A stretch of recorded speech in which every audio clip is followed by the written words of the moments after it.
Bom dia, boa tarde, boa noite a todos que nos escutam em mais um episódio de Papo de Professor Podcast. Eu sou o professor Júlio Vale, leciono no Instituto de Matemática e Estatística, aqui da USP, a Universidade de São Paulo, e tenho o prazer ao longo desses episódios de conversar com professores que fazem trabalhos muito inspiradores, com trajetórias muito especiais e que estão espalhados pelo nosso Brasil com quem eu tenho o prazer de ministrar essas aulas por meio de uma prosa, uma conversa gostosa, em que a gente aprende muito e se inspira também para aprender sobre a docência, sobre a educação pública. Hoje, em particular, eu tenho o prazer de conversar com a professora Dinalice, com quem eu vou chamar carinhosamente de Alice, e o professor Sandro Costa. Agradeço muito aos dois pela presença, pelo aceite do convite. E para a gente começar essa prosa, eu quero conhecer mais sobre as trajetórias de vocês. Eu gostaria que vocês nos contassem como vocês se tornaram professores, quais motivos ou fatores foram mais imperiosos na tomada dessa decisão, o que se fez presente quando vocês decidiram se tornar professores. Nos contem um pouquinho sobre essa trajetória, né? Agradeço muito, muito mesmo por a gente poder ter esse espaço juntos. Dinalice, eu vou começar contigo. Fique à vontade. Bom dia, boa tarde, boa noite a todos. É um prazer muito grande estar aqui fazendo parte desse trabalho. Agradeço muito ao professor Júlio. Parabenizo o professor Sandro Costa por estar presente também. Agradeço por ele também me fazer conhecer um pouco da sua história. E assim, Júlio e Sandro, como eu penso sempre, eu não me tornei professora, né? Eu me torno professora a cada dia que passa. Por que isso? Porque a gente se modifica, a gente convive com pessoas diferentes, nem sempre aquele aluno que começou é aquele mesmo aluno que vai estar depois, então você vai se tornando a cada dia um professor. Com relação à minha trajetória, na verdade, eu não queria ser professora. Não era minha escolha ser professora. Eu era mãe de família, tinha um casamento com muitos filhos, e eu queria fazer uma universidade, eu queria fazer o ensino superior. Então, eu fui achando que eu estava indo para o mais fácil, que era serviço social. E na hora da inscrição, eu me inscrevi errado. Eu me inscrevi para pedagogia. E não te digo não, a vocês eu conto que eu realmente me apaixonei. Eu vim me apaixonando desde o primeiro dia que sentei na sala de aula, e eu fui até hoje, como eu estou há 32 anos no trabalho de educação, eu tenho cada dia me apaixonado mais. Cada dia que passa que eu entro em sala de aula, meus olhos brilham, e eu realmente realizo aquilo que eu parecia que estava dentro de mim, né? Que eu não tinha o conhecimento que tinha esse desejo. Né? Eu fui professora de filosofia, no final do curso de pedagogia, eu fui fazer um trabalho numa escola pública como estagiária, e a professora da cadeira ficou doente, e eu tive que substituir ela em filosofia. Imagine que essa área de humanas é uma área que eu sou apaixonada, né? E eu fui estudar, eu entrei na Universidade Federal para estudar filosofia, para poder realizar esse trabalho com pessoas do segundo ano, na época que chamava científico, o ensino médio. E foi maravilhoso, foi a primeira experiência que eu tive e eu amei. A partir daí, eu fiz um curso de especialização na Universidade Federal, também para ensinar na universidade. E resolvi fazer o concurso do Estado, isso em 92, e fui aprovada. Conto a vocês que eu fui aprovada para contabilidade, para bacharel em contabilidade. Por que por isso? Porque eu era contadora técnica e minha documentação estava lá. E eles me fizeram fazer uma prova de contabilidade como bacharel. E eu passei. Passei em quinto lugar, passei com uma nota muito boa, porque eu conhecia um pouco da contabilidade também. E aí o Estado teve que me aceitar. Eu entrei num processo, a parte da Procuradoria, pedindo que fosse revogado, e consegui. Né? Comecei a atuar na área de educação, ensinando matemática. Por que ensinar matemática financeira se eu conhecia pouco de matemática financeira e não suportava matemática? E eu fui fazer um curso. Eu fiz um curso com um professor particular, aprendi, e ele ia me ajudando, e eu dei aula e fiz um trabalho realmente muito bom.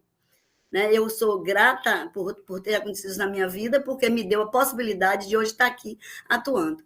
A partir daí, eu continuei dentro do SES, dentro do Estado, e fui convidada a trabalhar no SESI, Serviço Social da Indústria, pela FIEB. E assumi uma coordenação pedagógica de uma escola de educação infantil e educação fundamental. Daí eu fui para a Petrobras, com o SESI também, fazendo um trabalho no programa de criança, né? Fiz pesquisas com pessoas de rua, com crianças de rua, crianças que estavam em dificuldade social, né? E fui fazendo essa pesquisa e fui atuando dentro do Estado e dentro do SESI. A partir de 20 anos, eu me aposentei e tal, e eu resolvi dar continuidade à minha área de educação dentro do Estado. E fui para a vice-direção, a gestão de escola. Essa gestão realmente não me atraiu, eu não me sentia confortável, eu me sentia inquieta e resolvi tentar o presídio, trabalhar dentro do sistema prisional. Estou há quase 8 anos no sistema prisional, amando esse trabalho. Né? Então, estou lá fazendo essa atividade de educação em prisão. Eu trabalho com educação de jovens e adultos. E eu sou do formativo 1, como sou pedagoga, sou do formativo 1. Atuo também na matemática, mas não é a prioridade, não é a matemática. Mas eu atuo e atuo muito bem na matemática. Não sei se eu fui clara, se dá tempo de falar mais alguma coisa, mas eu acho que eu falei tudo. Obrigada. Excelente, Dinalice. Nossa, que prazer te ouvir e que trajetória bonita. Eu vou certamente perguntar mais coisas sobre ela adiante, mas eu acho que já foi uma ótima introdução. E aí, para dar sequência na nossa conversa, eu queria te ouvir, Sandra. Fique à vontade, te agradeço mais uma vez por ter topado o convite e estar conosco. Conta um pouquinho sobre a sua trajetória, como você se constituiu professor, né? Como a Dinalice diz, ainda estamos nos tornando professores, né? Conta aí pra gente. Fique à vontade. Bom dia, Júlio. Bom dia, Dinalice.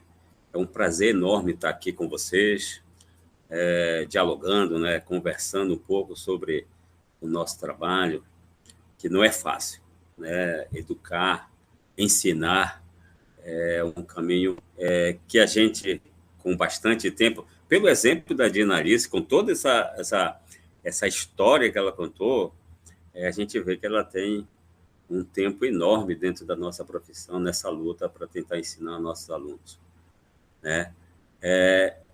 Eu vejo que é um trabalho que a gente ainda está aprendendo, como a Dina falou. A gente está aprendendo. A cada dia que a gente está na prática mesmo, a gente vai melhorando. Eu comecei, na verdade, desde pequeno, quando criança, eu sempre tive um apego com a matemática. Eu sempre gostei da matemática, sempre me admirei. E eu sempre fui de escola pública.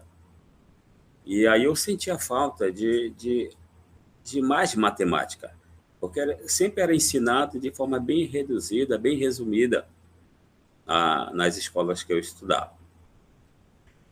E é algo que me atraía. Então, eu ficava nos livros mesmo, nos livros didáticos, e o que eu não aprendia com meus professores, eu me dedicava nos livros.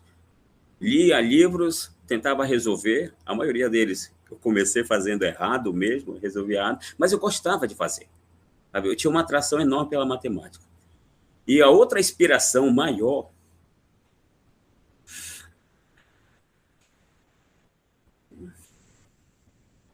eu ia fazer o choro. A inspiração maior foi a minha mãe. Eu tenho muito respeito, a admiração ainda é viva, graças a Deus ainda é viva. E com ela, e ela não tinha um primário, sabe? Ela não tinha um primário.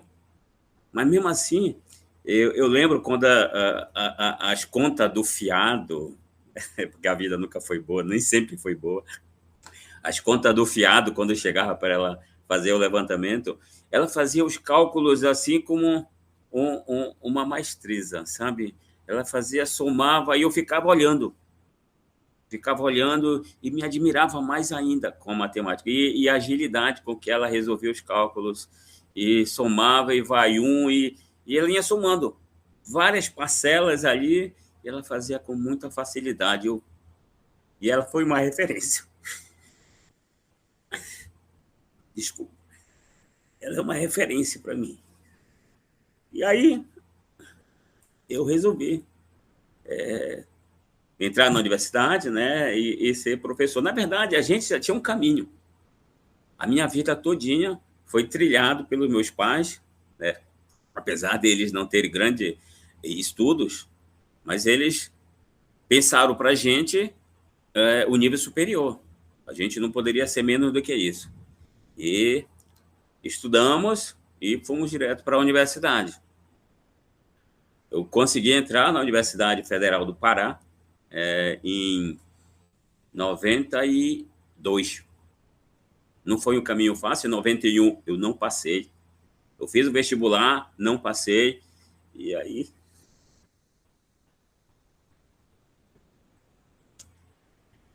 Em 92, quando eu tentei pela segunda vez, aí eu consegui. Eu fiz bacharelado em matemática, consegui passar. Aí foi o melhor de tudo, que é uma história, faz parte da história, a gente não pode deixar de falar. Eram 20 vagas. O meu nome começa com S. Eu fui o último nome a ser chamado. O último nome. E o primeiro lugar na classificação geral. Isso, para mim, marcou demais. Até pela emoção da minha mãe. A minha mãe estava muito mais ansiosa do que eu. E ela é uma referência para mim. Muito. É uma grande referência. Entrei na universidade e pronto. Na universidade eu me formei em bacharel em matemática, e logo em seguida fiz licenciatura em matemática. Me formei em 97,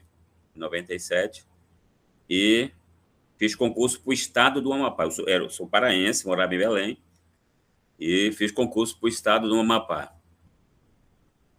E passei também no concurso em Macapá, e estou até hoje aqui em Macapá, dando aula em matemática, dando aula de matemática mesmo, para os alunos do fundamental e do ensino médio.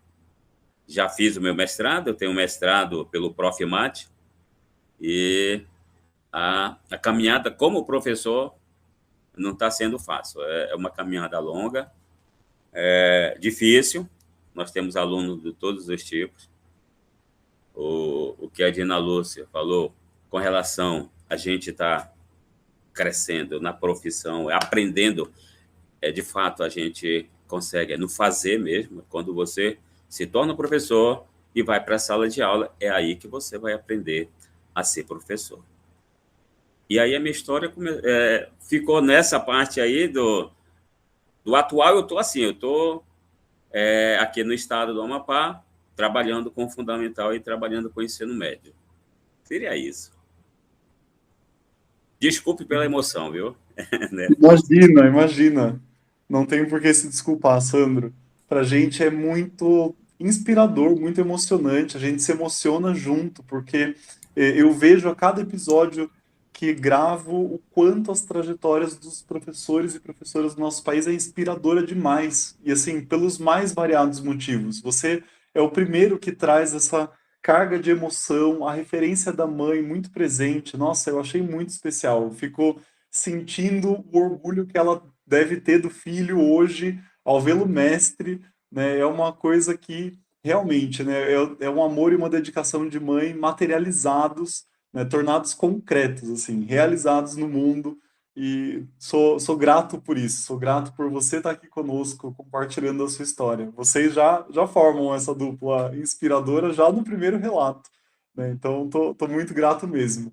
E para a gente dar sequência, eu vou voltar depois nesse primeiro bloco de respostas de vocês, mas antes eu queria perguntar sobre o território onde vocês estão. O Sandro já começou a nos contar um pouquinho, né, de onde ele está agora, mas eu queria ouvir vocês sobre o território, inclusive porque eu descobri nesses últimos dias que nós temos tido ouvintes para além, né, de todo o Brasil, nós temos alguns ouvintes de fora do país. E eu não sei exatamente como, né, o programa chega a essas pessoas, mas nos episódios anteriores, normalmente eu diria, conta, né, para quem está no Brasil e não conhece os estados ou as cidades de vocês, conta um pouquinho do território.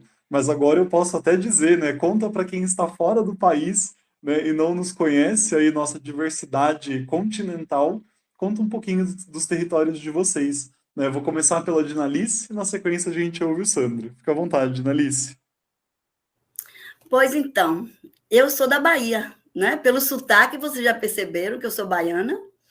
Na verdade, eu não sou soteropolitana, eu sou de Vitória da Conquista, e vim para Salvador com 14 anos de idade, e aqui eu tenho feito minha trajetória. Estudei o tempo todo aqui, a parte, tanto o ensino médio quanto o ensino superior, né? Eu tentei algumas vezes fazer mestrado, mas não consegui ainda não me capacitei, não sei porquê, não consegui entrar no mestrado ainda, mas ainda é meu desejo. E eu tenho 68 anos, quase 69. Iniciei na universidade com quase 30 anos de idade, né? E assim, eu tenho um orgulho muito grande e me emocionei muito com o que Sandro disse, porque, na verdade, eu não fiz pelos meus pais. Porque meu pai era contrário a que a mulher fosse para a universidade. Meu pai ele dizia que mulher precisava só fazer o ensino médio, ser professora de magistério, e casar e ter seus filhos e cuidar da sua casa. E eu contrariei tudo isso. Eu contrariei, mas não de uma forma negativa, mas de uma forma positiva. Poderia ter contrariado até mais, mas fui tolhido um pouquinho, né? Então eu contrariei indo para a universidade. Tinha um marido que ele queria que eu estivesse presente em casa. Eu trabalhava com vendas, não tinha nada a ver com a universidade, a área de pedagogia. E assim, e eu disse, não, eu vou além, porque eu não sei qual a razão. Eu queria ir além mesmo. E eu tenho galgado ainda espaços para trabalhar. Então, eu estou em Salvador, na capital, né? Trabalho dentro do presídio do Complexo Penitenciário Lemos de Brito, lá na Mata Escura. É um lugar que tem diversas unidades de prisional e tem diversas salas também de aula. Nós somos 48 professores no Colégio Estadual Professor Jorge Fragoso Modesto, com 48 professores atuando diariamente dentro da sala de aula. As celas de aula, na verdade, chamam cela, mas são salas de verdade, né? A nossa maior questão dentro desse processo é a questão da segurança mesmo, né? Nem sempre a gente pode fazer aquilo que a gente quer, né? Usar aquele material que a gente se propõe. Então, assim, a gente está o tempo todo tendo que se desestabilizar, se estabilizar de novo, edificar o nosso trabalho e dar ao aluno a condição e a confiança naquilo que a gente faz, né? Então, é muito rico. Eu não sei mais, assim, Salvador é uma cidade bela, né? Para mim, é uma das mais bonitas cidades do Brasil. Quando eu falo de Salvador, eu falo com muito orgulho, apesar da gente hoje estar com um índice de violência imenso, né? A gente tem tentado conviver com essa situação, mas tem estado assim. Mas é uma cidade belíssima. O povo é um povo alegre, muito festeiro, mas não é um povo preguiçoso, como é conhecido às vezes no Brasil e fora dele, né? Não é um povo desonesto, é um povo honesto. A gente não pode falar de exceções, né? Então, nós temos exceções nesse país. Então, assim, eu tenho muito orgulho de estar aqui, eu tenho muito orgulho de ser professora e tenho muito orgulho de estar na educação prisional. Muito especial, Dinalice. Muito obrigado. A gente vai conhecendo um pouco mesmo pelo sotaque, mas te ouvir certamente sobre Salvador é muito especial. E fica à vontade, Sandro, para compartilhar também sobre o seu território, né, para quem não conhece do Brasil e fora dele, né, fica à vontade. O estado do Amapá, como eu falei para você, eu vim para cá. Eu sou paraense, de Belém, e depois que eu me formei, eu vim para cá, para o estado do Amapá, para a capital, né, para Macapá. Aqui a Macapá, o estado, a capital Macapá, é uma cidade muito bonita e está ficando cada vez mais bonita ainda. A gente é um pouco isolado do restante do Brasil, não vou nem me referir ao mundo, mas do Brasil, né? Porque o acesso aqui ainda não existe acesso via terrestre, é só por avião ou navio, tá? É dessa forma que a gente chega aqui. Mas a capital está crescendo demais, é linda, está ficando cada vez mais linda. Com o novo prefeito, não estou fazendo propaganda de eleição, né? Apesar de ser época de eleição, o novo prefeito fez coisas maravilhosas pela nossa capital e ela está muito linda. E aí eu convido quem quiser vir aqui dar uma visita. a nossa capital, ela é muito linda, você não vai se arrepender.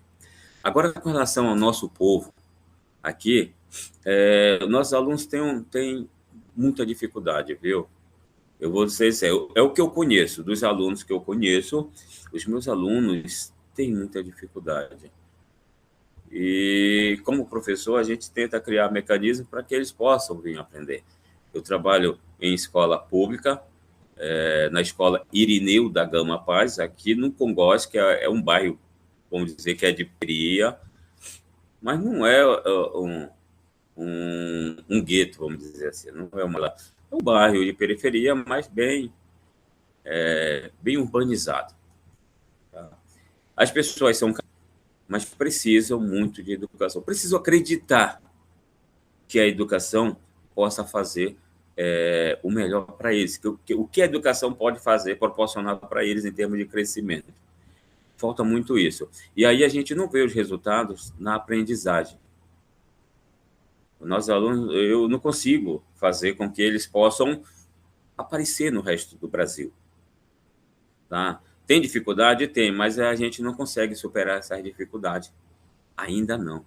A gente, quando vai aparecer para fora do Brasil, estou falando das Olimpíadas de Matemática, por exemplo, são poucos nossos alunos que vão para lá, que conseguem medalha de ouro. Eu acho que na OBMEP, só para você ter uma ideia, né? Na OBMEP, se a gente teve uma medalha de ouro até hoje, é muito. Uma medalha de ouro. E aí eu luto aqui também, para a gente tentar criar sei lá, tentar mudar essa situação. Eu acho que não é difícil.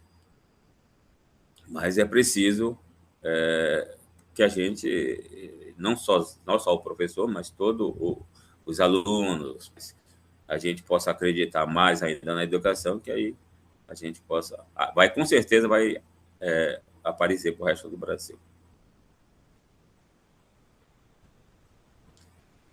Muito bom ouvi-lo, Sandro. E é realmente uma situação, como você diz, me fez lembrar inclusive do Paulo Freire, é difícil, mas não é impossível. Né? E assim, tá no caminho das possibilidades, mas precisa mesmo desse esforço conjunto, coletivo, articulado, né, em prol dessa qualidade que você vislumbra, né, para os alunos, e que seja um destaque, como Macapá né, essa cidade bela, bonita, assim como a Dinalice fala, né, de Salvador, que isso possa ser vista, né, pelo Brasil e pelo mundo também na matemática, né, que é a sua área de paixão, e é notável, assim, como você traz desde a sua primeira fala, né, o carinho que você tem pela área de conhecimento e a vontade que isso se expresse também, né, nos alunos, muito especial mesmo. Para a gente dar sequência, eu gostaria de ouvi-los sobre algo que vocês trouxeram na primeira fala. O Sandro, eu vou perguntar na sequência sobre o Prof. Mate, né, essa experiência dele com o mestrado, como foi, né, eu acho que isso pode inspirar outros professores também. A própria Dinalice, né, disse que tem ali no horizonte dela esse mestrado, então, quem sabe isso já não acontece aí num curto prazo. E você, Dinalice, eu gostaria de ouvir sobre a educação com pessoas em privação de liberdade, né? Você já conta um pouquinho sobre como você vem trabalhando isso nos últimos 8 anos, né? Sobre como você também tem uma profunda, né, paixão por esse contexto de trabalho, como você se encontrou nesse contexto de trabalho, e gostaria de ouvi-la mais sobre isso, como tem sido essa rotina, as dificuldades que vocês enfrentam, mas também, né, as belezas e possibilidades que vocês encontram aí, né, nesse contexto. Então, fique à vontade. Vou passar primeiro para você, Dinalice. Ok, Júlio. Júlio, é assim, uma coisa, eu queria fazer uma comparação um pouco com um trabalho que eu tive anterior, que foi o do SESI. No SESI, na verdade, eu sei que vocês conhecem o SESI, né, porque ele é nacional, ele tem uma visão muito sistêmica da questão da educação. A gente tem o SESI e o SENAI. O SESI, na verdade, é educação, voltado para a educação, e o SENAI é voltado para a educação profissional. Então, o SESI ele tem uma visão muito sistêmica, ele trabalha com qualidade total. Né? Então, assim, eu fui durante 20 anos desenvolvendo esse trabalho, e eu também dei início junto ao SESI com esse trabalho, desenvolvendo tudo a partir da qualidade total. onde a gente tinha um processo que a gente chamava de PDCA, que era rodar o PDCA. Na verdade, o que significa isso? Planejar, desenvolver, acompanhar e avaliar o processo. Então, parecia algo assim muito empresarial, mas tinha algo também muito sistêmico voltado para a educação de qualidade. E é o que eu tento fazer dentro do meu trabalho, do Estado, desde a época que eu trabalhei como vice-diretora também, onde a gente carrega essa questão da qualidade dentro do nosso trabalho, da nossa forma de adaptar as nossas questões, né, o planejamento, etc. e tal. Mas dentro do Estado a gente tem um pouco de dificuldade com isso, porque parece que você está sendo apenas capitalista. Você faz uma qualidade total para ser capitalista, porque é uma questão muito dessa percepção do capitalismo. E, na verdade, não é. É uma preocupação de que a gente transcorra de forma mais planejada, onde você pode acompanhar o desenvolvimento daquele aluno, saber se ele está aprendendo ou não, como é que ele está, onde é que ele quer chegar, e daí por diante. Então, assim, eu atuei nessa questão, e quando eu vim para a prisão, mesmo sendo estadual, é diferente, tem diferença. Eu posso fazer tudo isso, mas não posso estar divulgando. Tanto que meu projeto de mestrado para a UNEB era em cima disso, e não foi aprovado. Eu não fui aprovada, porque eu falava de PDCA, eu falava de qualidade total. Mas eu trago para o meu dia a dia isso. Entrar na sala de aula de educação prisional é algo assim que transporta a gente para um outro ambiente, completamente diferente daquele. Você entra numa sala, eu trabalho dentro de uma turma que eu tenho... Já tive 20 e tantos homens na sala de aula, hoje eu tenho uma quantidade menor. Eu trabalho em 2 turnos, né, em salas diferentes, e, assim, e pessoas consideradas pela sociedade como bandidos, né, são bandidos. Né? A gente sabe que eles cometeram erros, cometeram falhas muitas vezes horríveis, e a gente não procura saber o que foi, até para não se contaminar. Mas, assim, não é igual. E eu posso te dizer a você que é diferente, mas é muito bacana. Por que, professor, é bacana? Porque eles respeitam a gente demais. O que não acontece nas escolas fora da prisão. Alunos fora da prisão, eles estão desrespeitando os professores. Eles não estão se dedicando àquilo que precisa se dedicar na sala de aula. Então, o professor tem um trabalho muito maior, muito mais difícil do que aquele que a gente tem. Por que eles respeitam? Eles não querem correr risco. Né? Pode ser por essa razão. Mas é uma questão assim, eu trago um pouco dessa questão de Paulo Freire, quando fala da pedagogia do abraço, a pedagogia do carinho, a pedagogia do afeto, a pedagogia do amor. Para mim, trabalhar com a educação prisional é puro amor. Eu não tô aqui dando uma de romântica, eu estou falando daquilo que é posto como verdadeiro. Quando você entra na sala de aula, você precisa conquistar a confiança daquele aluno. Né? Você, para poder propor qualquer coisa, você tem que ter essa sintonia de confiança, né? Entre ele e o professor para ele. E isso é perceptível. Eu, assim, digo a você que eu me arrepio, eu me emociono e eu choro. E eu faço eles chorarem também. Então, assim, isso não sou eu, Dinalice, apenas. Eu acho que com todos, a maioria dos professores com quem eu convivo tem essa mesma maneira de pensar, essa mesma maneira de agir. Eu acho que a gente tem contribuído demais para a educação nesse país, não só na Bahia, como em todos os outros estados que têm educação prisional, não só dentro de Salvador, como em vários municípios da Bahia tem esse trabalho também. E é um trabalho belíssimo, é um trabalho muito rico. E, assim, a matemática, né, eu não sei se é para falar disso agora, mas assim, a matemática, ela entra nesse processo. Ela entra assim. Né? Eu tenho que aprender aquilo que eu estou querendo ensinar. E eu disse isso a eles ontem. Eu disse, amanhã eu vou participar de um podcast e eu vou tentar trazer essa gravação para vocês. E eu vou falar de vocês lá. Eu vou estar falando do trabalho que a gente realiza aqui, o trabalho que o quanto vocês me ensinam e enquanto eu ensino vocês. E estou falando agora e estou arrepiada. Eu estou falando agora e estou emocionada. Eu não estou chorando, mas eu estou emocionada.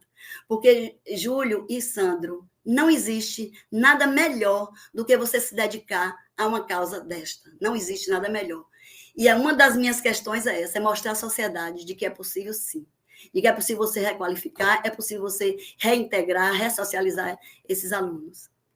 Essas pessoas que são privadas de liberdade, que são alunos também. Muito especial ouvi-la, Dinalice. Isso me lembrou muito o terceiro episódio deste podcast, em que eu conversei com a professora Maria Palmira, do estado de São Paulo, e o professor Dorisley, do estado de Roraima. Ambos também trabalham, né, com educação para pessoas em privação de liberdade e trouxeram relatos assim riquíssimos. Inclusive, aqueles que mais me marcaram são de pessoas que eles encontraram depois em liberdade, fazendo seus cursos de graduação. A Maria Palmira conta de um sujeito que depois né, do contato que ela teve na docência dentro do presídio, ela o encontra, né, já fazendo faculdade, em outro momento aprovado num concurso público, e o Dorisley diz uma coisa muito bonita que eu devo acreditar em todos como professor. Eu não sei quem vai de fato adiante e quem não vai, e por isso a minha missão de professor é acreditar em todos. Né? Então agora te ouvindo, isso me volta à memória com muita força, né? E que bom saber que de fato é assim nesse contexto, né, que você tem se encontrado aí já quase 10 anos e fico torcendo para que você consiga materializar esse cotidiano, né, a sua rotina, os seus dados na forma de uma pesquisa, porque tem muito de fato a contribuir com a universidade, com a percepção daquilo que é possível fazer, envolvendo não só a matemática, mas as outras disciplinas escolares. Fiquei muito feliz. E agora contigo, Sandro, para a gente conhecer mais da realidade do mestrado, do Profimate. Acho que as duas experiências vão nos inspirando e colocando na lista dos ouvintes possibilidades, né? E acho que essa é uma possibilidade muito interessante, né, da gente reconhecer no horizonte. Fica à vontade. Ô, Júlio, só para fazer uma observação, eu trabalho também com o fundamental, com a EJA do fundamental, né? Aluno da quarta etapa, seria aluno do oitavo e nono ano, tá? É uma juventude. Eu não tenho tantas pessoas adultas lá, eu tenho mais jovens, 16, 18 anos que ficaram retidos de alguma forma durante as séries. E aí estão lá comigo. Mas são jovens ainda, não são adultos. E a gente tem uns dilemas legais para a gente discutir ainda. Mas respondendo com relação ao Profimate, eu vou fazer um antes e um depois do Profimate. Tá? Quando eu entrei na Universidade Federal do Pará, e aquilo tudo era um universo novo. Aquele currículo... comecei com a matemática bacharelado, e tinha a ideia de que aquele trabalho ia me levar para a pesquisa. Só que, próximo de me formar, eu vi que eu precisava sobreviver, eu tinha que trabalhar. E resolvi fazer a licenciatura. Fiz a licenciatura e aí eu tenho uma crítica grande a fazer. Não me ensinaram, ou eu não discuti na universidade o que eu iria trabalhar com os meus alunos. Sabe? É um ponto assim que eu fico hoje, até hoje, eu fico refletindo. Tem que se melhorar esse currículo, né, nas nossas universidades, nessa formação inicial. A gente não sai preparado para ensinar. Eu estou falando por mim. Eu saí para ensinar matemática que eu aprendi no ensino médio. E aí eu te falo que eu comecei a aprender a dar aula quando eu fui para a sala de aula. Quando eu comecei a trabalhar, comecei a aprender a dar aula. E comecei a aprender a como ensinar a matemática. Porque do jeito que a gente aprende, não é a mesma forma do jeito que a gente tem que ensinar.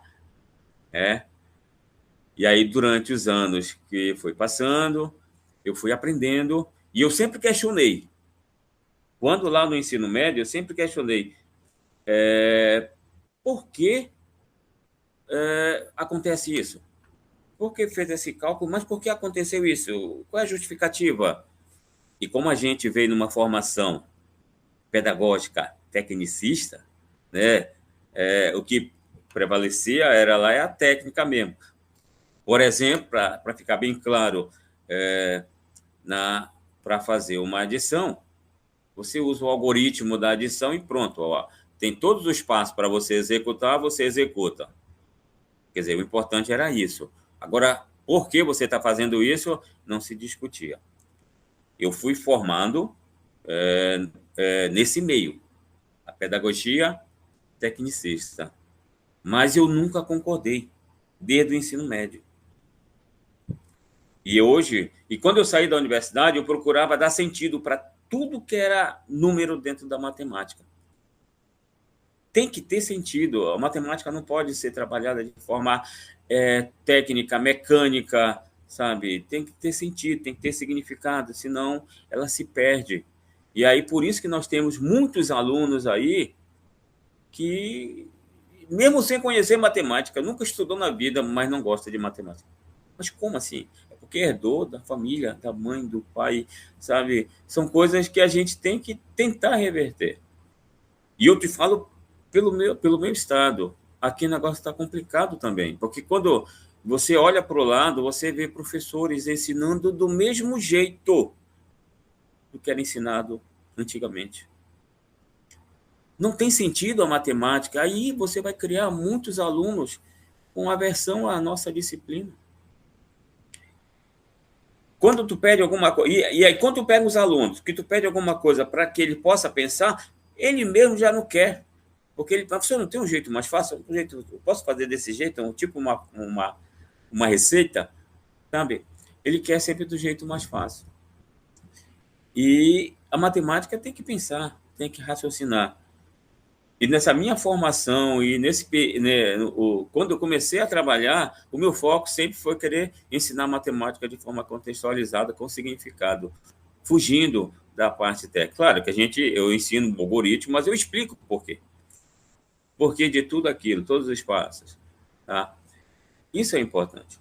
Como eu falei para vocês, quando eu olho para o lado, eu vejo nossos professores fazendo do mesmo jeito. Um exemplo seria quando você vai somar fração. Eu pergunto para os meus colegas, como é que você ensina a adição de fração? Aí tu escuta a mesma coisa como você aprendeu há 40 anos atrás. Eu aprendi há 45 anos atrás. O cara, você tira o MC, divide pelo denominador e multiplica pelo numerador. Sabe? Uma receita, uma coisa técnica, ensinando do mesmo jeito. E que a gente sabe que aquilo ali são frações equivalentes. Tem que dar sentido, tem que explicar o que é fração equivalente. E aí, depois, chegar na adição de frações. Vai ter muito mais sentido do que essa coisa mecânica. Mas aqui, eu estou falando aqui no estado, ainda é ensinado desse jeito, de forma mecânica. E aí não consegue avançar. É preciso ter uma mudança enorme, mas ainda não está acontecendo. Eu olho para os nossos alunos egressos da Unifap, que aqui é a Unifap, né, o UFPA no Pará, a Unifap é aqui, no Amapá. E aí os alunos egressos, né, que são os nossos professores que estão chegando, também ainda chegam desse jeito. Aí é preocupante. Na minha vida, eu sempre pensei em ensinar matemática de forma contextualizada. Mas eu tinha alguma defasagem. Aí chegou o Profimate. Aí você vê assim, o Profimate era um mestrado profissional. É um mestrado em que você trabalha, faz o mestrado em serviço mesmo. É para você usar no que você faz. E é como se fosse assim, tirou o pano que escondia toda a matemática. Daí eu pude olhar, aprender ainda mais, conhecer abordagens diferentes do que eu conhecia, porque, como eu falei no início, na Unifap ninguém ensinou o que é que você teria que ensinar e como ensinar. Não ensinaram. Eu vim aprender e aperfeiçoar, e hoje eu me sinto mais apropriado na minha profissão depois do Profimate. Tá? O Profimate foi fabuloso. Eu aconselho. Aqui foi 15 vagas que veio para cá para o Estado. 15 vagas, Na primeira vez que veio para cá, eu consegui entrar. E os 12 concluíram. 12 alunos que a gente fala que são os 12 primeiros, fazendo alusão à religião, né? Nós fomos os 12 primeiros apóstolos, né? Do Profimate aqui no estado do Amapá. E os primeiros sempre são marcados, né? E foi essa caminhada até o Profimate. Depois do Profimate, hoje eu me sinto muito mais apropriado para trabalhar matemática e discutir a matemática com qualquer pessoa. E como é que a gente pode fazer para tentar melhorar? Tem todas essas ideias, mas eu sinto falta de pessoas para a gente conversar. Tá? Esse momento com vocês agora, com a Dina, desculpa, Dina Alice, esse momento com vocês, para mim, é importantíssimo. A gente precisa conversar, precisa se conscientizar e tentar mudar. Pelo menos aqui no meu estado, a gente precisa melhorar muito a matemática, muito mesmo. Tá? E essa é a minha caminhada. Eu estou com 25 anos de profissão, estou chegando para aposentar, mas não pretendo parar tão cedo. É isso aí. Esse é o desafio, né, Sandro? Quem é movido pela paixão, por um senso de propósito muito firme, é difícil parar, né, em algum momento, porque a gente se nutre disso também, né? Muito especial te ouvir. Eu acho que você tocou num ponto fundamental sobre como a gente precisa repensar as licenciaturas, né? Quando eu ouço, por exemplo, a Dinalice, mencionei o episódio em que estive com a Maria Palmira, o Dorisley, eu percebo que a gente tão pouco fala desses outros contextos, né? Quase como quando a gente forma um professor aqui no IME, né, e em tantas outras instituições e licenciaturas, a gente imagina um aluno ideal, e esse aluno ideal, na maior parte das vezes, é uma criança, o que não necessariamente pode ocorrer. Necessariamente a gente imagina alguém que está num contexto urbano, em liberdade, o que também não necessariamente ocorre dessa forma, né? Ou seja, a gente está o tempo todo formando professores e professoras, imaginando uma sala que muitas vezes não se materializa, né? E aí você traz esse ponto tão fundamental para a gente repensar, né? Então, acho que ao mesmo tempo que você nos inspira a buscar, né, a pós-graduação, o Profimate, outras possibilidades nessa direção, você toca num ponto fundamental desse nosso debate, dessa nossa conversa, de, né, ser dito mesmo, de ser registrado que a gente precisa avançar, né, nessa direção nos cursos de licenciatura. Muitas vezes, inclusive, quando a gente fala disso, as pessoas entendem que a gente quer flexibilizar ou tornar mais fácil as licenciaturas, e não é verdade, né? Muitas vezes o domínio, né, das metodologias de ensino, das concepções pedagógicas, dos obstáculos epistemológicos próprios da matemática, isso é muito mais difícil e sofisticado, né, do que tratar mesmo essa realidade complexa né, que são as salas de aula no nosso país. Então, gostei muito de te ouvir também. Fique à vontade. Júlio, aí nesse ponto que você está falando, eu acho que é importante. As nossas universidades, e aí eu estou falando daqui, da nossa, tá? A gente se aproximar, eles se aproximarem das escolas públicas, para onde os alunos que estão saindo da universidade vão trabalhar, a maioria deles, né? Então, é preciso que a gente esteja dentro da universidade também. Os professores do Estado, do município, deveriam ser ouvidos dentro da universidade, em termos de prática, estou falando em termos de prática mesmo, para a gente poder, conjuntamente, construir um currículo, construir uma prática voltada para o crescimento dos alunos, dos professores que estão sendo formados atualmente. E não existe isso, é uma distância enorme. A gente não conversa. E aí, como é que tu vai formar um profissional em que você não conhece o campo de atuação desses profissionais? É preciso a gente conversar.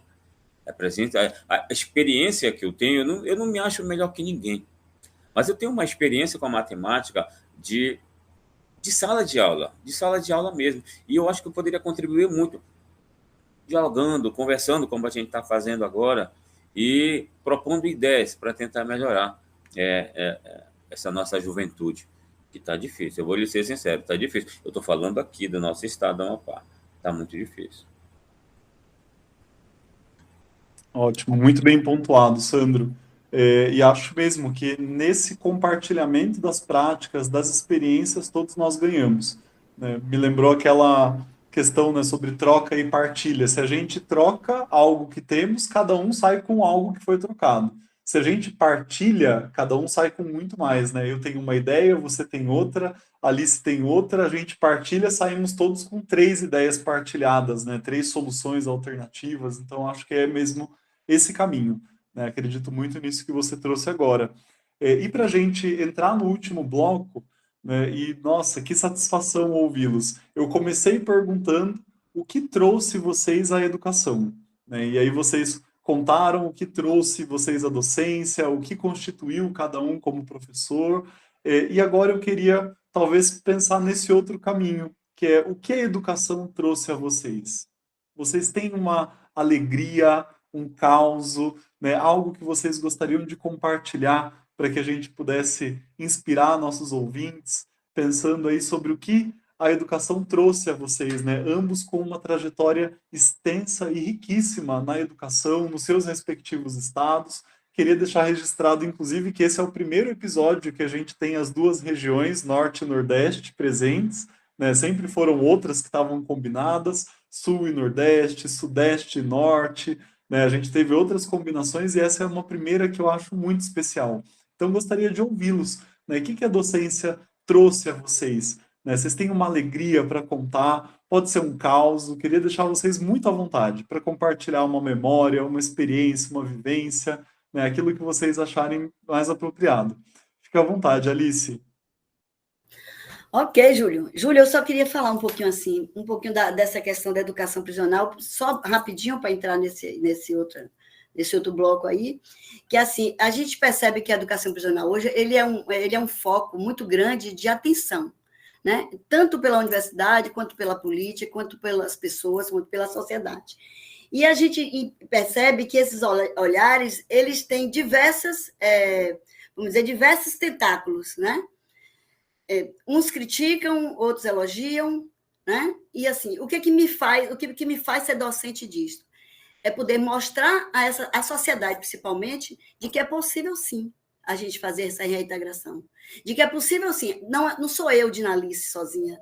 Sou eu e mais milhões de outras pessoas. Né? Sou eu e o próprio aluno. Sou eu o próprio político, o próprio governo, o próprio gestor da escola. Então, é um processo conjunto, não é um processo individual. Né? Então, a gente precisa resgatar na sociedade e para as pessoas de fora daquele espaço de que é possível, sim, fazer a diferença através da educação. Ok? Então, assim, o que é que me faz feliz em educação? É poder compartilhar, né, disso que a gente está fazendo aqui agora. Poder falar disso me faz feliz, apesar de ter me negado diversas vezes de falar sobre isso, porque para me apresentar em público era um pouquinho mais difícil. Eu estou, graças a Deus, resgatando isso, ressignificando essa história, né? E poder dizer assim, olha, lá dentro, quando eu entro, que piso naquela sala e que a porta se fecha atrás de mim, eu entro com alegria. Não adianta, eu digo a eles, eu já sou assim, eu sou uma pessoa que eu acordo sorrindo, acordo cantando, é raro eu ter um mau humor, é raro. Eu fico mau humor, às vezes, durante o dia, mas amanheci com alegria e sempre agradeço a Deus por ter amanhecido. Então, eu já entro na sala de aula assim, sorrindo.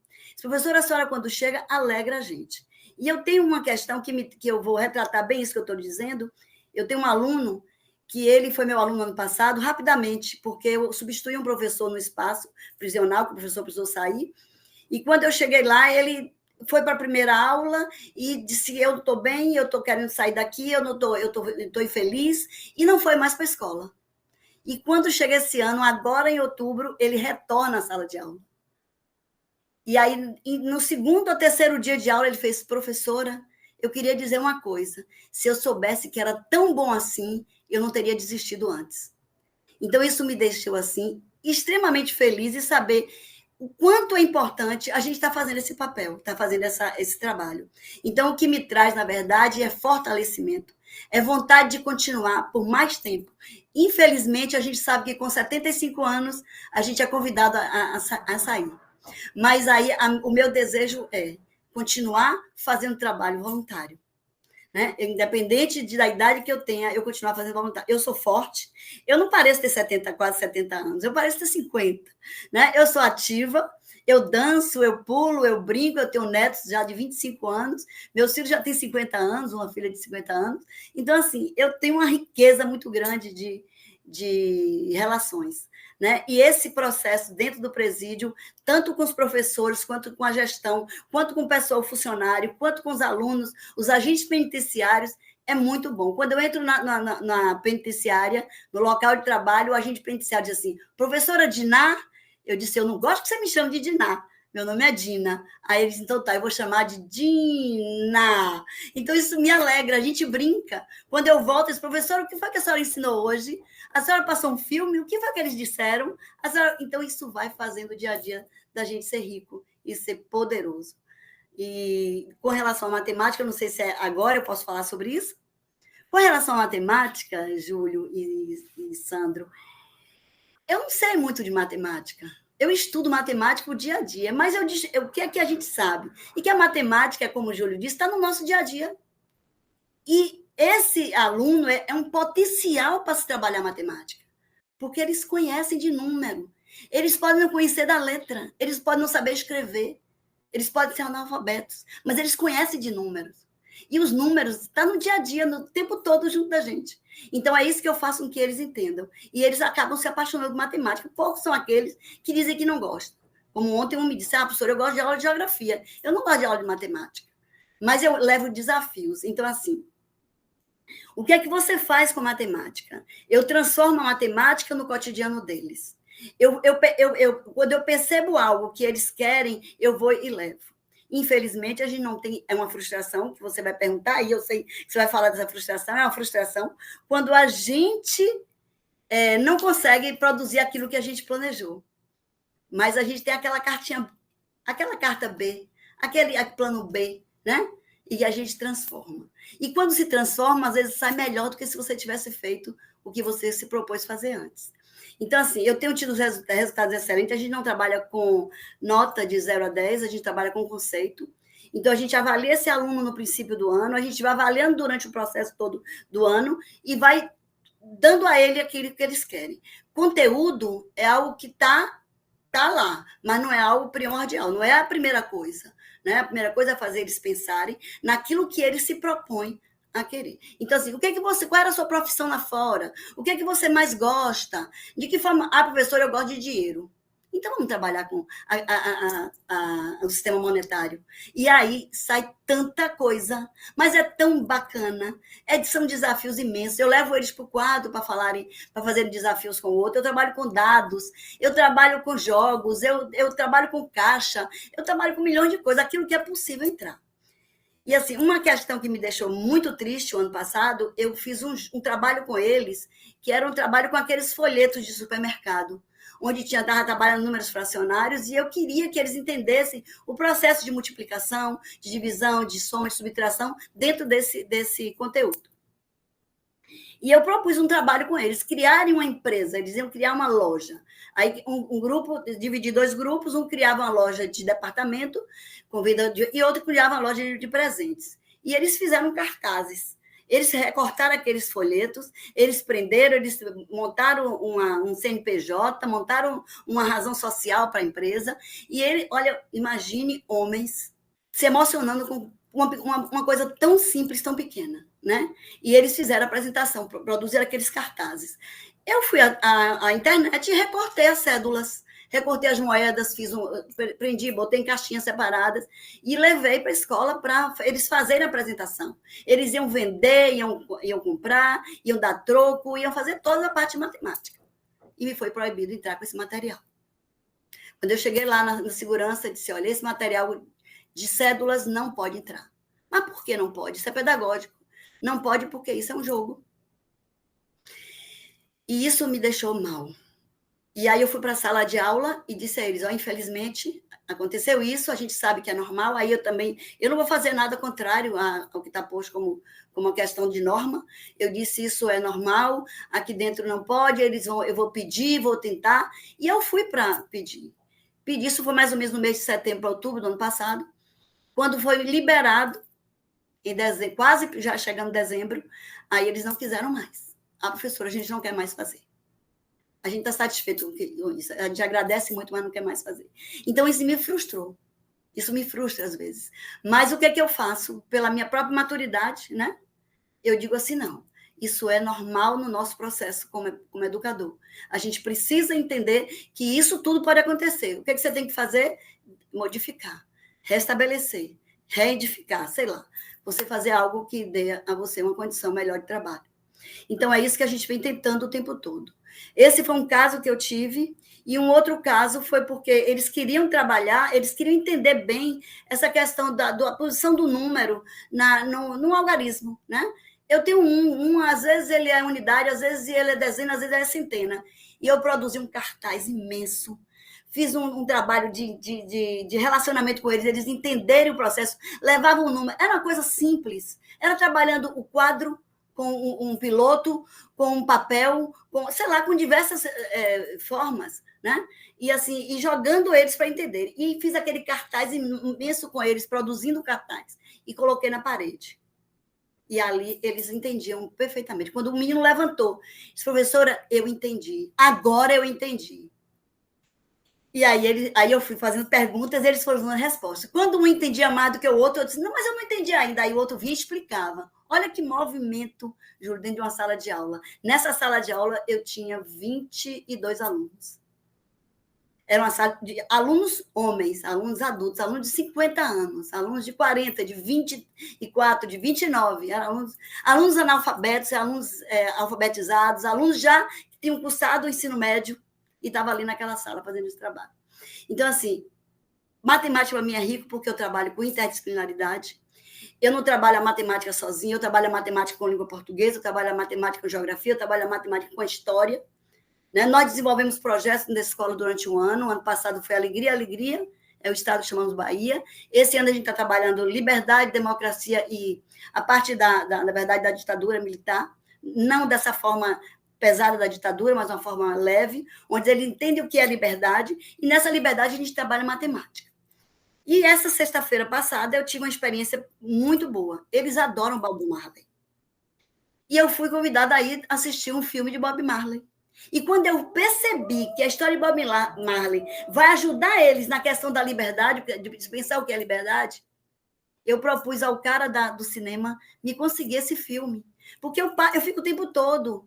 Eu saio da escola e eu fico criando coisas. Tudo que eu vejo é para poder voltar para esse trabalho de educação. Eu pego meus netos, discuto com eles matemática, discuto para aprender para fazer. Então, assim, eu disse a eles ontem, eu saio daqui estudando para ensinar vocês. Não pensem vocês que eu sei tudo, eu não sei quase nada. Vocês me ensinam e eu ensino vocês também estudando. Então, eu quero que vocês também estudem comigo. Então, assim, é isso. Aí o filme de Bob Marley vai, mas para que eles entenderem, na verdade, o que significa liberdade. A liberdade mental. Onde a gente tira da nossa cabeça aquilo que nos incomoda. Onde a gente toma atitude daquilo que a gente precisa mudar. Então, é essa a minha proposta. Eu encerro aqui. Eu acho que eu falei demais. Muito especial ouvi-la, Dinalice, que você siga forte. Nossa, ficou desejoso de que sejam ainda muitos anos de saúde e vida nessa docência inspiradora que você nos traz. E conseguiu dar conta também, né, desse par desafiador, alegria e frustração, né, o que a docência nos traz muitas vezes. Eu te agradeço muito. Fique à vontade, Sandro, agora é contigo. Pois é. Escutando a professora Dina aí também, eu fiquei assim, admirado. Ela é professora 24 horas, né? Não é só em sala de aula, toda hora pensando alguma coisa para tentar fazer o melhor pelos alunos dela. Isso é bonito de se ver, viu?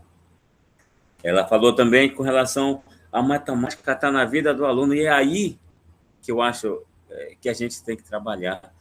A matemática está na vida.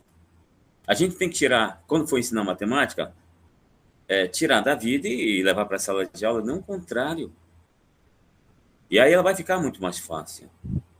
E até para os alunos entender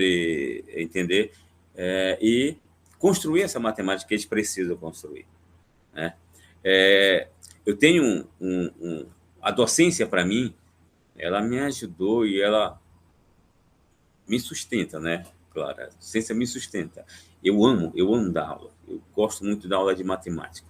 Não só de matemática, porque eu defendo que o nosso trabalho não pode ser restrito a uma sala de aula.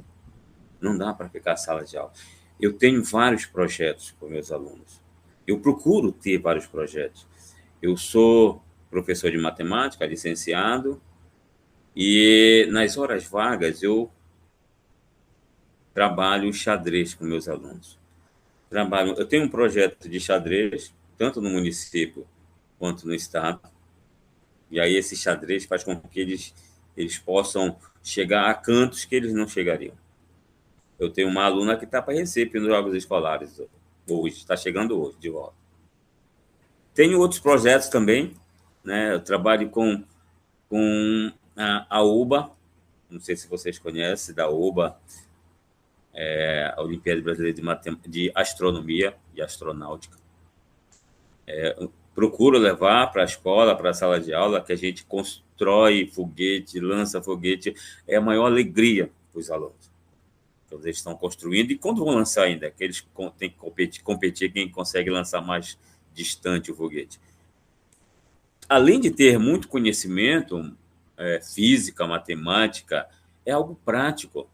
E é isso que a gente tem que levar para nossas escolas. No meu trabalho, eu incluo tudo isso. Tem outro projeto que é a OBMEP, Olimpíada Brasileira de Matemática das Escolas Públicas. Eu procuro levar essas Olimpíadas para os meus alunos. A gente discute, a gente reúne fora de sala de aula, em outros momentos, no sábado de manhã, a gente vai resolver questões da OBMEP. Claro que não são todos que querem, né? Porque exige um pouco mais de raciocínio, de concentração, de dedicação, de empenho por parte dos nossos alunos. E os alunos que aparecem, a gente vai contribuindo, vai ajudando. Quer dizer, não dá para se ficar só em sala de aula. Se ficar só em sala de aula, você perde o aluno. E se você perde o aluno não consegue desenvolver, não consegue aprender. E isso não é o que a gente quer, né? A gente quer que os nossos alunos aprendam. E aí eu procuro construir todas essas situações em torno da sala de aula para que ele possa se sentir mais próximo, se aproximar. Porque quando a gente faz esses projetos, a gente se aproxima. E se a gente se aproxima, eles sentem confiança em querer aprender contigo. E aí facilita a aprendizagem muito, né? Matemática contextualizada, que a professora Dina falou, sabe? A matemática está no dia a dia do nosso aluno. Só para você ter ideia, se você for perguntar para o aluno quanto é -1, -1, isso é um absurdo, meu Deus, o que é isso? Não sei. Mas tu leva para o dia a dia do aluno. Meu filho, você está numa lanchonete, você fez uma compra, está devendo R$10, você deve R$10, você vai lá e paga R$8. Como é que fica a tua situação? Eu vou ficar devendo 2 ainda. Tá, aí a pessoa, o matemático veio e transformou aquela situação real em números. Atribuiu o sinal para onde estava devendo. O 10 que você estava devendo, então é -10, está devendo, né? É menos, coloca o sinal à esquerda do número, né? -10. Você pagou 8, era um dinheiro seu, você foi lá e pagou mais 8. Como é teu dinheiro, é positivo, coloca o sinal mais à direita. Aí tu monta -10 mais 8. -10 mais 8. Se eu devo 10, paguei 8, eu estou devendo 2. Então, qual é o resultado que dá? Aí você transforma esse dever 2 em número, -2. Pronto. Tu contextualizou toda uma situação que antes poderia ser complicado na aprendizagem, ficou tranquilo. Assim, não vou dizer que é 100% tranquilo, mas melhorou, deu um norte mais palpável para o aluno, né? Você contextualizou, você levou para a vida dele. E aí, quando a matemática, ele consegue enxergar na vida dele e você leva para a sala de aula, da vida para a sala de aula, a aprendizagem ela ocorre de forma mais tranquila. A minha prática é voltada para isso. É desta forma que eu trabalho a minha prática pedagógica em sala de aula. Eu procuro contextualizar as coisas. Sempre contextualizando. Os números têm que ter sentido. Não dá para impor certos procedimentos para o aluno se ele não entende primeiro. Tá? E é dessa forma que eu procuro trabalhar. Trabalho sempre desse jeito. Mas não é fácil também, tá? Não é, vou dizer que é perfeito, que não tem nada perfeito. O mundo real não é todo como a gente tem um caminho certo que está no livro, a gente executa e vai dar certo. Não. Cada pessoa é uma pessoa, cada aluno é um aluno e a gente vai tentando. Dá certo aqui, dá certo com uma turma, não dá certo com outra. E a nossa prática vai... Mas ela vai sendo... A gente vai adaptando, sempre adaptando e procurando fazer com que a aprendizagem possa ocorrer de fato. Seria isso.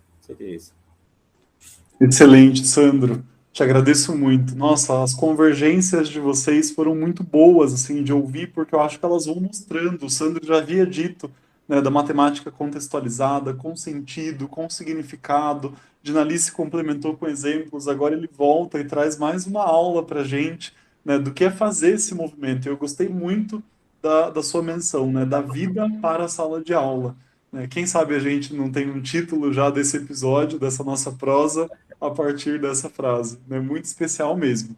E para agradecê-los, eu vou passar uma rodada final, né? Para a gente se despedir, deixar uma mensagem aí para quem nos escuta, né? Pode ser algo breve, pode ser uma mensagem de inspiração, como vocês acharem, né, mais apropriado. Fiquem à vontade e assim a gente se despede, né, dos nossos ouvintes, de quem nos escutou até esse momento, nessa aula maravilhosa, conjunta, né, dada por Alice e Sandro. Fica à vontade, Dina. Para finalizar, eu fiz um poemazinho. Eu montei um poemazinho simples, mas assim, que retrata aquilo que eu queria terminar dizendo aqui para vocês. E ele se chama assim, O que aprendo todos os dias. Que ouvir e dizer palavras de carinho faz bem à saúde. Eu vou ler, porque eu não decoro assim com tanta facilidade. Que um gesto de amor recebido e ofertado sempre aquece o coração. Que é preciso sonhar e possibilitar sonhos. E o mais importante de tudo, que não devemos viver apenas para nós mesmos. Porque são milhões de conexões, de fios, que nos conectam a outras pessoas. E por esses fios de conexões, nossas ações vão como causas e voltam para nós como efeito. Eu quero agradecer muito. Muito bem, Dinalice. Nossa, te agradeço muito pela sensibilidade. E fique à vontade, Sandro, para fazer suas palavras finais também. Bom, para a gente não finalizar, mas por hoje, né, para a gente concluir nessa conversa, uma coisa que eu luto muito é tentar acabar com a mentalidade que as pessoas têm da matemática. A mentalidade é ruim, de que não são capazes de aprender. Todo mundo é capaz de aprender matemática.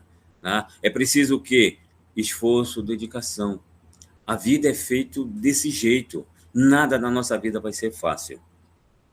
Mas a juventude que eu tenho, que eu participo aqui no Estado, ela, diante de uma dificuldade, quer desistir, e a gente não pode. Eu converso muito com eles, chamo muito a atenção para esse ponto. A gente não pode desistir. A dificuldade a gente vai ter muito na nossa vida. A matemática é uma. Não tem nada fácil. A matemática não vai ser fácil. Ela fica fácil depois que você aprende. Aprendeu, ficou fácil.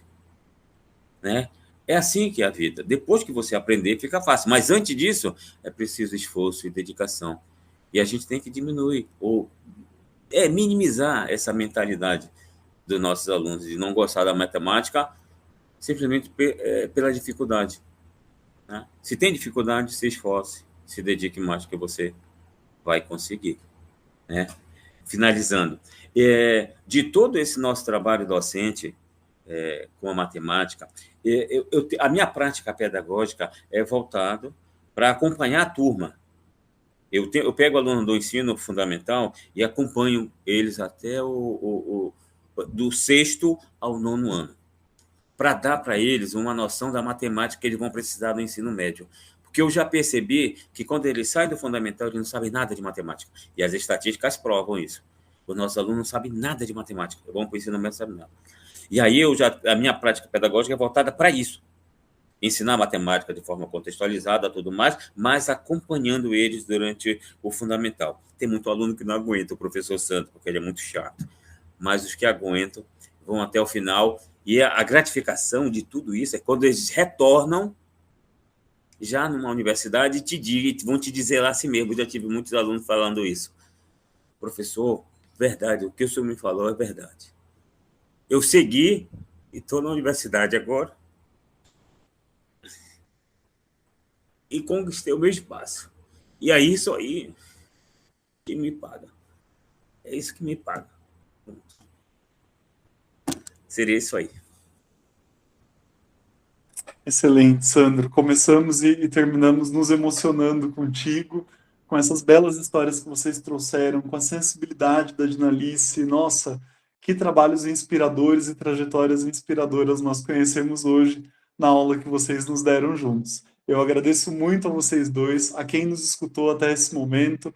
Espero que vocês continuem compartilhando o Papo de Professor Podcast, né? Deem as 5 estrelinhas do Spotify, porque isso ajuda a chegar a mais pessoas o episódio, para que as pessoas possam se emocionar e se inspirar também, né? Muito, muito obrigado, um forte abraço, fiquem conosco.